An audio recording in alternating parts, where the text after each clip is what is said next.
ba? Ang susunod na programa ay rated PG. Ang telebisyon at pelikula ay mahalagang parte ng bawat pamilyang Pilipino. It plays a crucial role in telling our own stories and our own experiences as Filipinos. Sa bagong Pilipinas, inaanyayahan ng MTRCB ang bawat manonood. Ang pelikula at mga teleserye ang sumasalamin sa kwento ng bawat Pilipino.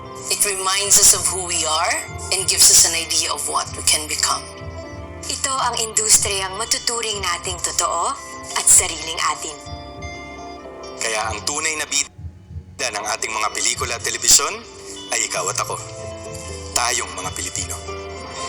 Nanonood tayo ng mga programa dahil ayaw nating nagpapahuli sa balita at kwentuhan. Nag-champion na ba ang paborito mong basketball team?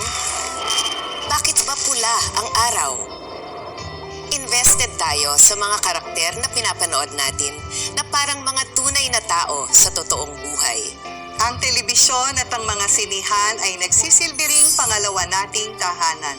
Tuwing araw ng sweldo at kapag nakatanggap ng aginaldo, di ba ang una mong gustong puntahan ay sinihan? This shows our deep bond and affection with cinema. Ang tagumpay ng bawat bidang ating napapanood ay tagumpay din natin.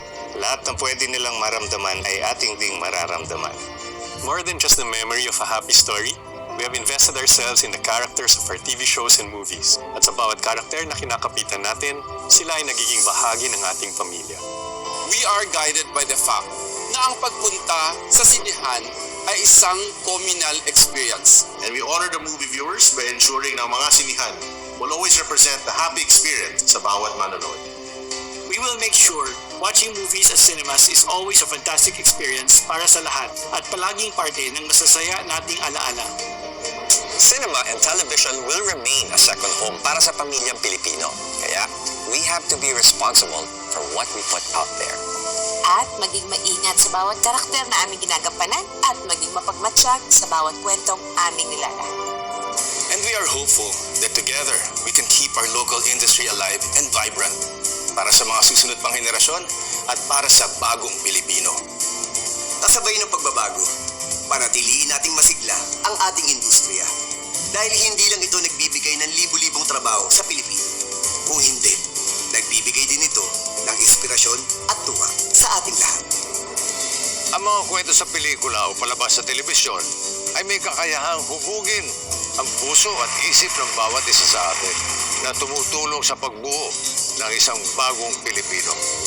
Ang bagong Pilipino ay responsableng manonood.